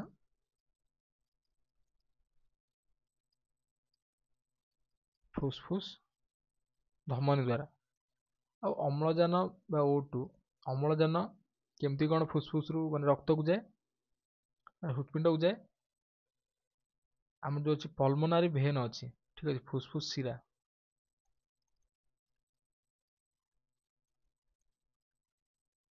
ସେ ପରସ୍ଟାପରେ କ'ଣ ଲେଖା ହେଇଛି, ଏବଂ ଫୁସଫୁସରୁ ଅମ୍ଳଜାନ ଯୁକ୍ତ ରକ୍ତ ଫୁସଫୁସ ଶିରା ଦେଇ ହୃତ୍ପିଣ୍ଡକୁ ଯାଇଥାଏ, ଠିକ୍ ଅଛି। ତାହେଲେ ଆମର କ'ଣ ହେଲା ନା ଆମର ଯୋଉ ଫୁସଫୁସଟା କୋଉଠି ଅଛି, ଆମର ପ୍ଲୁରାଲ କ୍ୟାଭିଟି ଭିତରେ ଅଛି, ବକ୍ଷ ଗହ୍ୱର ଭିତରେ ଅଛି। ଆଉ ବକ୍ଷ ଗହ୍ୱରର ପଛପଟରୁ ମେରୁଦଣ୍ଡ ଅଛି, ଆଉ ଆଗ ପଟରେ ଷ୍ଟର୍ଣ୍ଣମ ଅଛି, ତଳ ପଟରେ ମଧ୍ୟଚ୍ଛଦା ଅଛି। ଆଉ ଫୁସଫୁସକୁ ଏମାନେ ଆବରଣ କରି ରଖିଛନ୍ତି। ଆଉ ଫୁସଫୁସ ମଧ୍ୟକୁ ଅଙ୍ଗାରକାମ୍ଳ ଯୁକ୍ତ ବ୍ଲଡଟା କେମିତି ଆସେ ନା ଫୁସଫୁସ ଧମନୀ ଦେଇ ଆସେ, କୋଉଠୁ, ହାର୍ଟରୁ ଆସେ। ଆଉ ଅମ୍ଳଜାନ ଯୁକ୍ତ ବ୍ଲଡଟା ଆମର ଯୋଉ ଫୁସଫୁସ ଶିରା ଦେଇକି ହୃତ୍ପିଣ୍ଡକୁ ଯାଏ, ତାପରେ ଅନ୍ୟ ଆମର ଯୋଉ ଅଛି ସେଲ୍ ଗୁଡ଼ିକ ଅଛି ସେମାନେ ପାଖରେ ପହଞ୍ଚେ। ଦେନ୍ ଦେଖିବା ଏଇଠି ଯୋଉ ଆମର କ'ଣ ହେଲା, କେମିତି କ'ଣ ଏଇ ଯୋଉ କମ୍ପ୍ଲିଟ୍ ହୁଏ, ଏଇ ଯୋଉ ପ୍ରକ୍ରିୟା ଗୁଡ଼ିକ କେମିତି କ'ଣ ସବୁ କମ୍ପ୍ଲିଟ୍ ହୁଏ। ଡାଇରେକ୍ଟ ତ ଏମିତି ଅଙ୍ଗାରକାମ୍ଳ ବ୍ଲଡ଼ ଏ ଶିରା ଦ୍ୱାରା ଗଲା ପରେ କ'ଣ ହୁଏ ବୋଲି ଆମେ କେମିତି ଜାଣିବା, ସେଇଗୁଡ଼ିକୁ ବର୍ତ୍ତମାନ ଆମେ ଡିଟେଲ୍ସରେ ପଢ଼ିବା। ଶ୍ୱାସକ୍ରିୟା, ଠିକ୍ ଅଛି। ଶ୍ୱାସକ୍ରିୟାର 3ଟା ଷ୍ଟେପ୍ ଅଛି। ପ୍ରଥମ ଷ୍ଟେପ୍ଟା କ'ଣ ନା ସମ୍ବାତନ, ଦ୍ୱିତୀୟ ଷ୍ଟେପ୍ଟା କ'ଣ ନା ଗ୍ୟାସ୍ ଏକ୍ସଚେଞ୍ଜ ବା ଗ୍ୟାସ୍ ବିନିମୟ, ଆଉ ଗ୍ୟାସ୍ ଟ୍ରାନ୍ସପୋର୍ଟ ବା ଗ୍ୟାସ୍ ପରିବହନ। ସମ୍ବାତନର 2ଟା ପାର୍ଟ ଅଛି। ସମ୍ବାତନ, ସେଥିରେ ଲେଖା ହେଇଛି ସମ୍ବାତନ ଏକ 2 ପର୍ଯ୍ୟାୟୀ ଘଟଣା, ଯୋଉଥିରେ ଫୁସଫୁସ ମଧ୍ୟରୁ ବାୟୁର ପ୍ରବେଶକୁ ପ୍ରଶ୍ୱାସ କୁହାଯାଏ, ଆଉ ବାୟୁର ପ୍ରସ୍ଥାନକୁ କ'ଣ କୁହାଯାଏ ନା ନିଶ୍ୱାସ ବୋଲି କୁହାଯାଏ, ଠିକ୍ ଅଛି। ସମ୍ବାତନର 2ଟା ପାର୍ଟ ଅଛି, ଯୋଉଟା କ'ଣ ନା ପ୍ରଶ୍ୱାସ ଗୋଟେ ଆଉ ନିଶ୍ୱାସ ଗୋଟେ। ଆଉ ଏଇଟା ସର୍ଟ କ୍ୱେଶ୍ଚିନ୍ ଆସିବ, କ'ଣ ନା ସୁସ୍ଥ ବ୍ୟକ୍ତିର ପ୍ରଶ୍ୱାସ ଓ ନିଶ୍ୱାସ ହାର ମିନିଟକୁ ପ୍ରାୟ କେତେଟା ନା 15ରୁ 20 ଥର, ଠିକ୍ ଅଛି। ଫୁସଫୁସ ରହିଥିବା ବକ୍ଷ ଗହ୍ୱର ଏକ ଫମ୍ପା ପବନ ନିରୋଧୀ କୋଠରୀ, ଏହାର ଆଗପଟ ଷ୍ଟର୍ଣ୍ଣମ ଦ୍ୱାରା ଗଠିତ। ଯେମିତି କହିଲି ଏଇଟା ଧର ପିଞ୍ଜରା ହାଡ଼, ଏମିତି ଏଇ ଯୋଉ ଲେଫ୍ଟ ପିଞ୍ଜରା ହାଡ଼, ଏଇଟା ରାଇଟ୍ ପିଞ୍ଜରା ହାଡ଼, ଏଇ ଯୋଉ ଆଗପଟଟା ଯୋଉଠି କନେକ୍ଟ ହେଇଛନ୍ତି ସେଟାକୁ କ'ଣ କୁହାଯାଏ ନା ଷ୍ଟର୍ଣ୍ଣମ ବୋଲି ଏଇଟା କୁହାଯାଏ। ଆଉ ତଳ ପଟରୁ ଏଇଟା କୋଉଠି, ଏଇଟା କ'ଣ କୁହାଯାଏ ନା ମଧ୍ୟଚ୍ଛଦା ବୋଲି କୁହାଯାଏ, ଠିକ୍ ଅଛି। ପଛପଟରେ ଆମର ମେରୁଦଣ୍ଡରେ ଏଇଟା କଭର କରିଛି। ଦେନ୍ ପଛପଟ କ'ଣ ହେଇଛି ନା ମେରୁଦଣ୍ଡ ଦ୍ୱାରା କଭର କରିଛି, ଆଉ 2 ପଟେ ପଞ୍ଜରା ହାଡ଼ ବା ତଳପଟେ ମଧ୍ୟସ୍ଥତା ରହିଛି, ମଧ୍ୟସ୍ଥତା ତଳେ ରହିଛି, ଆଉ 2 ପଟରେ ଆମର କ'ଣ ରହିଛି ନା ପଞ୍ଜରା ହାଡ଼ ଏମିତି ରହିଛି। ତା ଭିତରେ କ'ଣ ଅଛି ନା ଏମିତି ଫୁସଫୁସ ଆମର ଅଛି, ଏମିତି ଫୁସଫୁସ ରହିଛି। ଏ ପାଇପଟା ତାର ତ ଏମିତି ଟ୍ରାକିଆ ଅଛି, କ'ଣ ହେଇଛି ନା ଭିତରକୁ ପଶିଛି ଏମିତି 2 ଭାଗରେ ବିଭକ୍ତ ହେଇ। ଏଇଟା ଥିଲା କଥା। ଦେନ୍ ପଢ଼ିବା ପ୍ରଶ୍ୱାସ କ'ଣ। ପ୍ରଶ୍ୱାସ ହେଉଛି ପ୍ରଶ୍ୱାସ ସମୟରେ ଅନ୍ତଃପିଞ୍ଜରା ମାଂସପେଶୀର ସଂକୋଚନ ହୋଇଥାଏ, ଆଉ ଉଦରୀୟ ମାଂସପେଶୀର ଶିଥିଳନ ଘଟିଥାଏ। ଦେଖିବ ତମେ ଯେତେବେଳେ ଅକ୍ସିଜେନଟା ଟାଣିକି ଭିତରକୁ ନେବ। ଟାଣିକି ଭିତରକୁ ନେଲା ପରେ ତମେ ଫିଲ୍ କରିବ ତମର ଯେଉଁ ପଞ୍ଜରା ହାଡ଼ ଗୁଡ଼ିକ ଅଛି, ଠିକ୍ ଅଛି, ଏଇ ଯେଉଁ ପଞ୍ଜରା ହାଡ଼ ତମକୁ ଲାଗିବ ଯେମିତି ଏଗୁଡ଼ିକ ଯେମିତି ସଙ୍କୁଚିତ ହେଲା ଭଳିଆ ଲାଗିବ, ଠିକ୍ ଅଛି। ଆଉ ଉଦରୀୟ ମାଂସପେଶୀ ଯେଉଁ ପେଟର ଯେଉଁ ମାଂସପେଶୀ ଗୁଡ଼ିକ ଅଛି ସେଗୁଡ଼ିକ ଦେଖିବ ଆଗକୁ ବାହାରି ଆସିଲା ରକମ ଲାଗିବ ବା ଶିଥିଳନ ହେଲା ଭଳିଆ ଲାଗିବ। ବୁଝିପାରିଲ? ଶିଥିଳନ କ'ଣ ନା ସଙ୍କୁଚିତ କ'ଣ? ସଙ୍କୁଚିତ ମାନେ ଗୋଟେ ଚେପ୍ଟା, ଆଉ ଶିଥିଳନ କ'ଣ ମାନେ ରେଷ୍ଟ ବା ଯେମିତି ମାନେ ଫୁଲିଯିବା ହଉ କି ରେଷ୍ଟରେ ରହିବା ଗୋଟେ ଜିନିଷ ହଉ। ବୁଝିପାରିଲ? ଫଳସ୍ୱରୂପ ମଧ୍ୟଚ୍ଛଦା ସଳଖ ବା ସମତଳ ହୋଇଯାଇଥାଏ। ଏଇ ଯେଉଁ ମଧ୍ୟଚ୍ଛଦା କହିଲି, ମଧ୍ୟଚ୍ଛଦାର ଆକ୍ଚୁଆଲ ଆକାରଟା ହିଁ ହେଉଛି କେମିତିକା? ଏମିତି ବଙ୍କା ବଙ୍କା, ଏମିତି ହେଉଛି ବଙ୍କା। ଠିକ୍ ଅଛି, ଏଇଟା ମନେ ରଖିଥିବ, ଏଇଟା ପ୍ରାୟ ପିଲା କନଫ୍ୟୁଜ୍ ହୁଅନ୍ତି। ଏଇଟା ମଧ୍ୟଚ୍ଛଦାର ଆକାର ହିଁ ହେଉଛି ବଙ୍କା। ଯେତେବେଳେ ଆମେ କ'ଣ କରିବା, ଯଦି ଇନହେଲ୍ କରିବା ବା ଆମର ଯଦି ଅକ୍ସିଜେନ୍ ଭିତରୁ ନେବା ସେତେବେଳେ କ'ଣ ଫୁସଫୁସର ସାଇଜ୍ଟା କ'ଣ ହେବ? ଫୁସଫୁସର ସାଇଜ୍ଟା ଯେତେବେଳେ ବଢ଼ିଯିବ ଏ ଜାଗାରେ, ଫୁସଫୁସର ସାଇଜ୍ ଯେତେବେଳେ ବଢ଼ିଯିବ, ବାୟୁ ଯେତେବେଳେ ଆମେ ଇନହେଲ୍ କରିବା ସେତେବେଳେ କ'ଣ କରିବ, ସେଇଟା କ'ଣ କରିବ, ମଧ୍ୟଚ୍ଛଦା ଉପରେ ପ୍ରେସର କରିବ। ପ୍ରେସର କରିବା ଫଳରେ ମଧ୍ୟଚ୍ଛଦା କ'ଣ କରିବ, ଏମିତି ଆଉ ବଙ୍କା ହେଇକି ନ ରହିପାରି ଏମିତି ସିଧା ହେଇଯିବ, ଯାହାଫଳରେ ଫୁସଫୁସକୁ ଅଧିକ ସ୍ପେସ୍ ମିଳିବ ବା ଅଧିକ ବାୟୁ ଆ ଭିତରେ ପ୍ରବେଶ କରିହେବ। ଠିକ୍ ଅଛି, ସେଇଟା ଲେଖା ହେଇଛି କ'ଣ? ଫଳସ୍ୱରୂପ ମଧ୍ୟଚ୍ଛଦା ସଳଖ ଓ ସମତଳ ହୋଇଯାଏ। ଆଉ ପଞ୍ଜରା ହାଡ଼ କ'ଣ ନା ଆଗକୁ ଉଠି ଆସେ। ଏଇ ଯେଉଁ ପଞ୍ଜରା ହାଡ଼ ଆମର ଅଛି ଏଇଗୁଡ଼ିକ ଫିଲ୍ କରିବ। ଠିକ୍ ଅଛି, ନିଜେ ନିଜେ ସବୁ ଫିଲ୍ କରିପାରିବ, ହାତ ମାରି ଫିଲ୍ କରିବ, ଏଗୁলো ଆଗକୁ ପଳେଇ ଆସିଲାର କମ ଲାଗିବ। ଠିକ୍ ଅଛି, ଦେନ୍ ଏହି ପ୍ରକ୍ରିୟା ସମୟରେ ବକ୍ଷ ଗହ୍ୱରର ଆୟତନ 20% ବୃଦ୍ଧି ପାଇଥାଏ। ଆମର ଯେଉଁ ନର୍ମାଲ ଆୟତନ ଅଛି ଆମ ଯେଉଁ ବକ୍ଷ ଗହ୍ୱରର, ତାଠାରୁ ଏଇ ଯେଉଁ ଯେତେବେଳେ ଆମେ ଇନହେଲ୍ କରିବା, ଆମର କ'ଣ ଅକ୍ସିଜେନ୍ ଇନହେଲ୍ କରିବା, ଅକ୍ସିଜେନ୍ ଯେତେବେଳେ ଭିତରୁ ନେବା, ଲକ୍ଷ୍ୟ କରିବ ଆମର ବକ୍ଷ ଗହ୍ୱର ଆୟତନ 20% ଏଥିରେ ବୃଦ୍ଧି ପାଇଥାଏ। ଏବଂ ବକ୍ଷ ଗହ୍ୱର ଓ ଫୁସଫୁସ୍ ମଧ୍ୟସ୍ଥ ବାୟୁଚାପ ବାୟୁମଣ୍ଡଳର ବାୟୁଚାପ ଠାରୁ କମ୍ ହୁଏ। ଠିକ୍ ଅଛି, ଆ ଭିତରେ ଯେଉଁ ବାୟୁଚାପ ଅଛି ଇଏ ରହିବ କ'ଣ ନା କମ୍ ରହିବ, ତା ଭିତରେ ଫୁସଫୁସ୍ ଭିତରେ। ଆଉ ଯେଉଁ ବାହାର ଯେଉଁ ବାୟୁଚାପ ଏଟା କ'ଣ ରହିବ ନା ଅଧିକ, ଆ ଭିତରେ ଅଧିକ ରହିବ, ୟା ଭିତରେ କମ୍ ରହିବ। ଠିକ୍ ଅଛି, ତେଣୁ ଉଚ୍ଚ ବାୟୁଚାପ ଥିବା ବାୟୁମଣ୍ଡଳରୁ ନିମ୍ନ ବାୟୁଚାପ ଥିବା ଫୁସଫୁସ୍ ମଧ୍ୟକୁ ବାୟୁ ପ୍ରବେଶ କରେ। ଯେମିତି ଲକ୍ଷ୍ୟ କରିଥିବ, ଗୋଟେ ଧରିନିଅ ଗୋଟେ ବକ୍ସ ନେବା, ଆମେ ଗୋଟେ ବକ୍ସ ନେଉଛେ, ତା ଭିତରେ ଆଉ ଗୋଟେ ଆମେ ଏମିତି ବକ୍ସ ନେଲେ, ଏଥିରେ ଗୋଟେ ଏମିତି ଆମେ ଗୋଟେ କଣା ରଖିଲେ କିଛି ଜିନିଷ, ୟା ଭିତରେ କ'ଣ କରେ, ଅଧିକ ପ୍ରେସର ଆମର କେଉଁଠି ଅଛି, ୟା ଭିତରେ ମାନିନିଅ ଏମିତି ଆମର ବାୟୁ ଅଛି, ୟା ଭିତରେ ଗ୍ୟାସ୍ ଅଛି, ଆ ଭିତରେ କିନ୍ତୁ କ'ଣ କରୁଛି, ଏଇଟା ଗ୍ୟାସ୍ ଫୁଲ୍ ଥିବା ବେଳେ ଆ ଭିତରେ ଗ୍ୟାସ୍ ହେଇଛି କ'ଣ ନା କମ୍, ଏମିତି ହାଫ୍ ଗ୍ୟାସ୍ ଆମେ ରଖିଛେ, ତାହେଲେ ଅଧିକ ବାୟୁ ପ୍ରେସର କେଉଁଠି ଅଛି, ଆ ଭିତରେ ଅଧିକ ଅଛି ବାୟୁର ପ୍ରେସର, ଆ ଭିତରେ କ'ଣ ଅଛି ନା କମ୍ ଅଛି ବାୟୁର ପ୍ରେସର, ଆଟମସ୍ଫିୟରିକ୍ ପ୍ରେସର ଆ ଭିତରେ କମ୍ ଅଛି।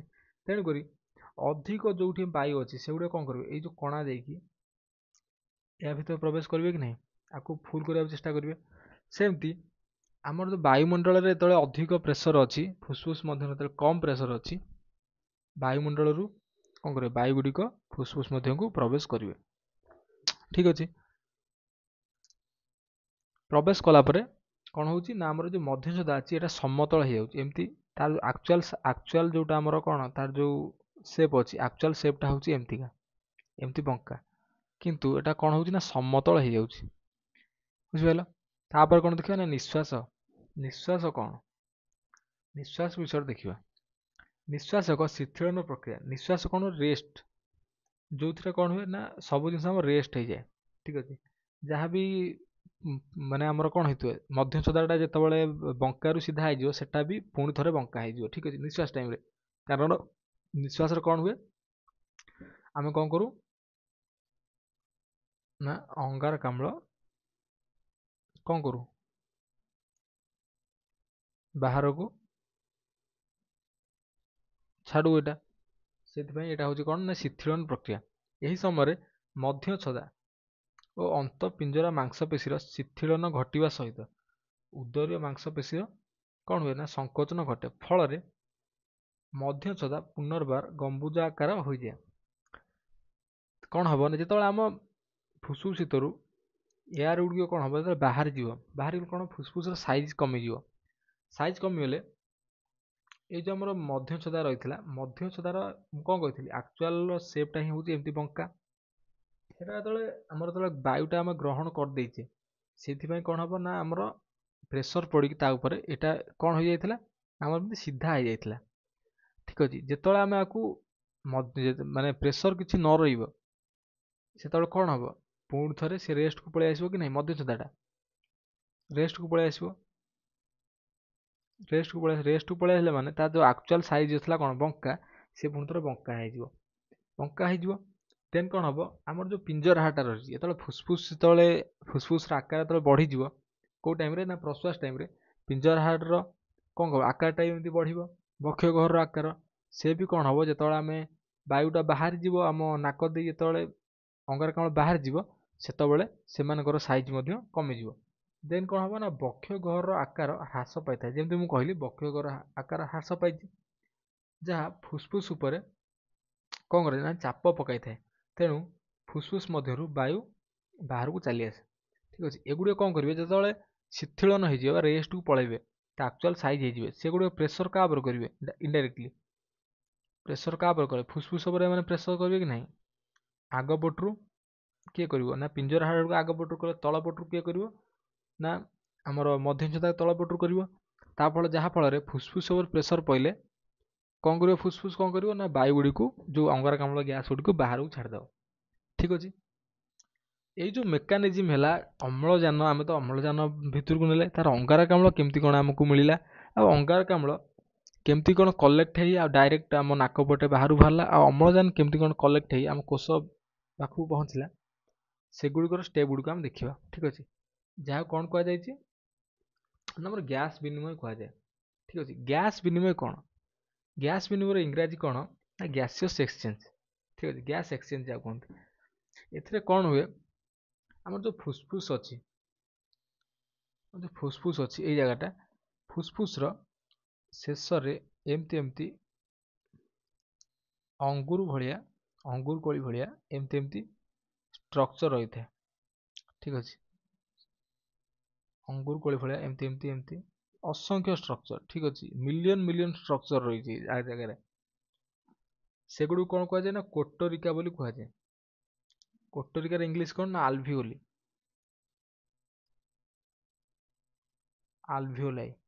ଆଲଭିଓଲାଇ କୁହାଯାଏ, ଯାହାକୁ କୋଟରିକା ବୋଲି କୁହାଯାଏ।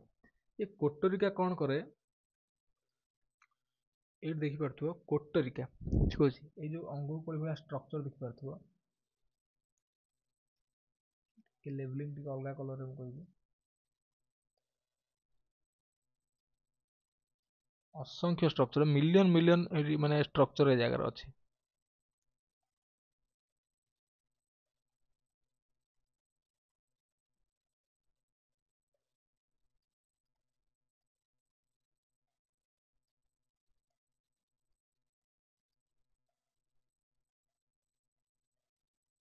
ଏ ଜାଗାରେ କ'ଣ ହୁଏ, ଠିକ୍ ଅଛି, ମୁଁ ଯେମିତି କହିଥିଲି ପୂର୍ବରୁ କହିଥିଲି, ଆମର ଯେଉଁ ଫୁସଫୁସର ଶିରା ଅଛି, ଫୁସଫୁସର ଧମନୀ ଅଛି, ଏଠି କ'ଣ ହୁଏ, ଫୁସଫୁସର ମାନେ ଆମର ଯେଉଁ ଯଦି ଗୋଟେ ସର୍ଟ କ୍ୱେଶ୍ଚନ୍ କିଏ ପଚାରିବ ଆମର ଗ୍ୟାସ୍ ବିନିମୟ କେଉଁଠି ଘଟେ, ଫୁସଫୁସର କେଉଁଠି ଘଟେ, ତାମାନେ କ'ଣ ଉତ୍ତର ଦେବ, କେଉଁଠି ଘଟେ ଆମର ନା କୋଟରିକାରେ ଘଟେ ବା ଆଲଭିଓଲରେ ଘଟେ। ଏଠି କ'ଣ ହୁଏ ନା ସାଧାରଣତଃ ବାହ୍ୟ ବାୟୁରେ, ଠିକ୍ ଅଛି, ବାହ୍ୟ ବାୟୁରେ ଅମ୍ଳଜାନର ସାନ୍ଦ୍ରତା ଅଧିକ ରହିଥାଏ ଓ ଅଙ୍ଗାରକାମ୍ଳ ସାନ୍ଦ୍ରତା କମ୍ ରହିଥାଏ। କିନ୍ତୁ ଏହି ସମୟରେ କ'ଣ ହେଇଥିବ ନା ଆମର ଯେଉଁ ଭିତରେ, ଆମ ଦେହ ଭିତରେ ଅଙ୍ଗାରକାମ୍ଳ ସାନ୍ଦ୍ରତା ଅଧିକ ଥିବ। ଆମ ଭିତରେ କ'ଣ ବାୟୁମଣ୍ଡଳ ଠାରୁ ଅଧିକ ଅମ୍ଳଜାନ ଅଛି କି ନାହିଁ ନା, କିନ୍ତୁ କ'ଣ ଅଛି ନା ଅଙ୍ଗାରକାମ୍ଳର ସାନ୍ଦ୍ରତା ଆମ ଦେହ ଭିତରେ ଅଧିକ ଅଛି, ଅମ୍ଳଜାନ ସାନ୍ଦ୍ରତା କମ୍ ଅଛି।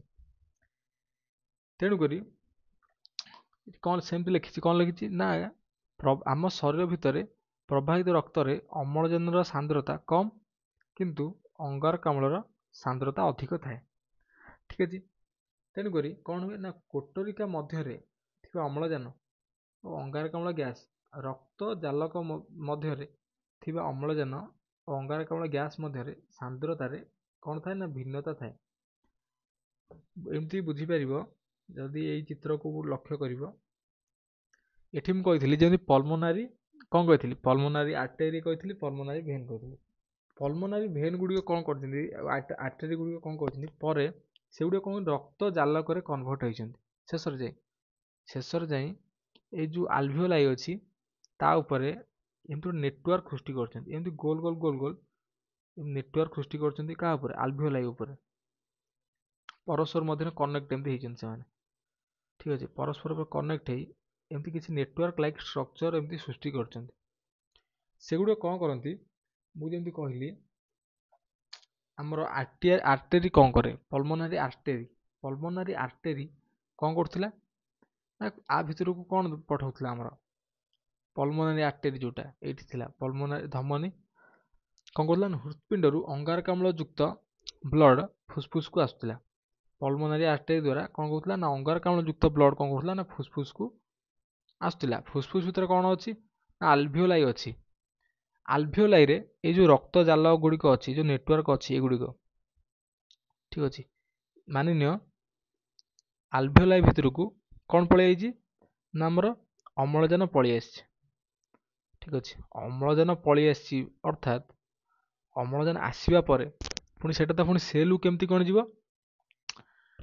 जो कही डिफ्यूजन प्रक्रिया कौन कही डिफ्यूजन प्रक्रिया कौन कही ये जो पाइप आमर अच्छी आधर जदि किसी छिद्र एमती थिबो सेथिरे जो गैस जाउथिबो से सेकेंड पाइप रो छिद्र दे से पाइप रे मध्य प्रवेश करथाय ठीक अछि सेटा कोन कहतला डिफ्यूजन बोली कहिथिले मु बा विसरण कहिथिले सेमती एठी कोन हुए हम जो रक्त जालक अछि ठीक अछि रक्त जालक रे एमती छिद्र थाए से छिद्र कोन करे जो कोटरिकार जो स्मॉल जो छिद्र कोटरिकार सब अछि कोटरिकार जो स्मॉल एमती छिद्र गुड़िक अच्छी रक्त जाल कौन कर ता ऊपर एमती गुड़े होना रही तेणुक जो कोटरिका मध्य जो कौन करवा ना कोटरिका मध्य जो आमर माने कौन ऑक्सीजन प्रवेश कर सेगुड़ कौन कर ना डिफ्यूजन प्रक्रिया रे रक्त जालक ता ऊपर जो गुड़े हो रक्त जालक रही से प्रक्रिया रे रक्त जालक भितर